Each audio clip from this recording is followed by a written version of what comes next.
Abusia emrantie ennan bi ho akwakoka aduam anase wo mo akwakodi ensenseme ewo UK abrochime mu na emu nsem ne yeye mo ho koka aduam ne yeye ma police fo ensaka wo mo ene emfie dodo a yede amom eno na maboaboa no a mede eba beso mo.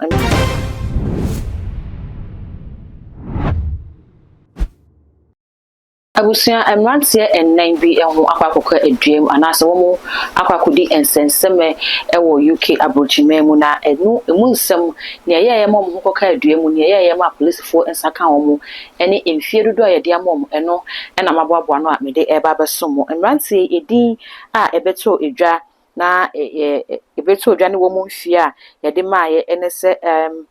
Abusia so behwe screen so a emrantie no na yede wo manim ato screen so na edi edede sui ene emfie edede sui ene wo mo mfie ne odikan no de Daniel Yeboa afei ono ewo emfie no aduonum ennan eye 54 years na Christopher Beidu ono so ewo 48 years Kwaku Bonsu enso ewo 52 years samrantie mi ensem di kan bo mu din no mu nyina ewo London abrochimemu afei Edward Ejay ono so ewo 48 years na ensem no etremu a ebe 2019 nim UK abrochimemu no a police for no esi omuhu se ase container bi aba na eniema wom eniema ben na wo container wo kokwohwe ya na gari ana chese emranti wo dwuma mu di ene se omo shepe gari de ko abrochia na kene se adwuma papa wo mo ya sika ebeba enye kro no nko ade na nka adwuma pa emranti na police for no chese container no ekodru factory kro na ekomu na abranti wo se oje container no omudi eche ko na say fake account and say fake signature bi na edi container no echi afi o so ekodu yard ni mu na nipa kura container no ekọ no ho ebe aho na omohwe sene nantie no ekọ ne sene ase nipa no aye suspicious o twe na nhwe benku hwe nifa o hwe soro hwe fom ase oni obi di ntete ase wo hwe so bi ahwe na police for say ne ekọ so die enwanwanti ombe bie container no so tom kwachi container no ekobie so a na je say gari na egu container ni mu a na omu biebie gari no so etete botana no kohwe ni woma na je se busua se ensem no etremu a wi ya na se cannabis ye a emudro no 2335 na ewo sa package na se gari na omu aboaboa no se ne omu ekwa akoton no emu na ensem wi etre se senka sa 2335 wi senka eba mountain so ana senka mrante omu de no eko through ema wo mutimi ekoton ya na kasika ano esum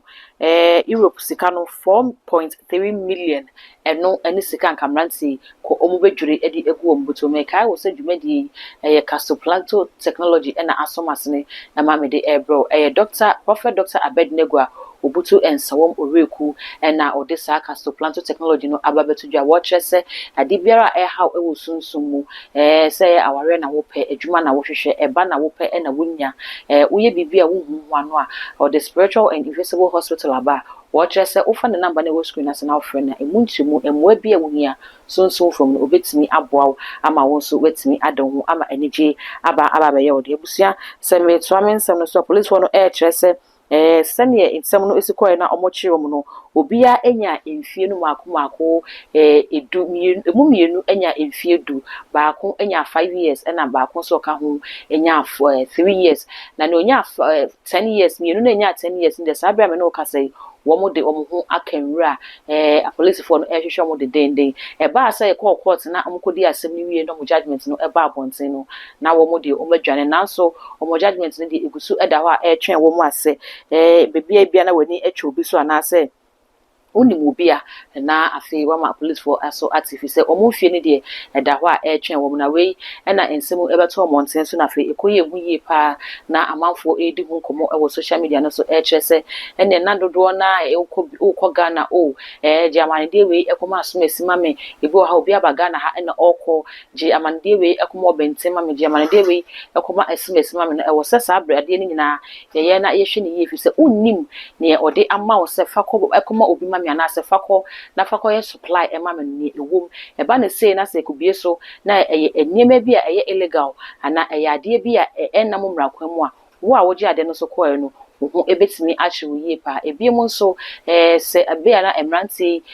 wo se wagafo no aba abedu town na ye ba bedi bronye ene wo mbeba pa wo so mo dom flash cars nim na omo de cars no edi ahima enye ne nyina se ne mpenufo kan na enye hyenhye nyina ena eye na eye sika eno ntse ye hu ne sa ye behwe se ye ma ye ni enkonko brefi se ne ya na wo mo ye no enye no kuretrodo na wo mo ka kire ye wo ma ye hu ne etuo poten a wo de adwuma ne mo ye hu an se oh good life no mo live ye adwuma na wo mo ye na so adwuma poten na etua ka ne de enye no eno mbaba ye hu ntse wo sipupu a na wo bie de bi kura na bakwa kohwe na ye ko bi nkwan bi ena edemu a emfa so de bia ema be wi achi no na se ne emrante hu aka sensemi na won so wadi sikani brechi wadi obi eka odem odu obi anije bi a woji achi na won so wakwakoye ne ense ene ne emfata ama won so hu akwakoka ensensebe mu se ne enwanumi hu akwakoka aduamu a ename na okasai omo ne aban no eko akoko ahye ni edi ensem ye chi ekoba ne se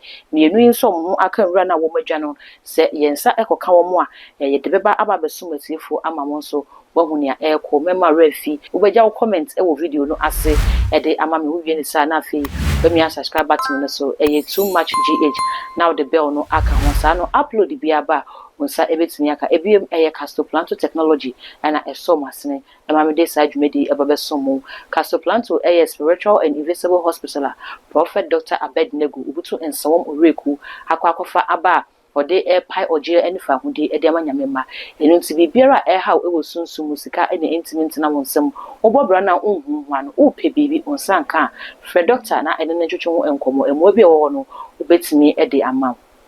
Prophet Dr. Abednego has once again demonstrated the power of God following divine guidance. He established the world first spiritual hospital, Rabboni Spiritual Research and Divine Medical Laboratory. Now, God has directed him to create the Prophet Dr. Abednego Invisible Teaching Hospital, powered by Castoplanto technology. This unique institution will reveal spiritual realities and help you understand the unseen battles affecting your life. Prophet Dr. Abednego Invisible Teaching Hospital is here to uncover and address all spiritual obstacles. Please call us 0208 599 576.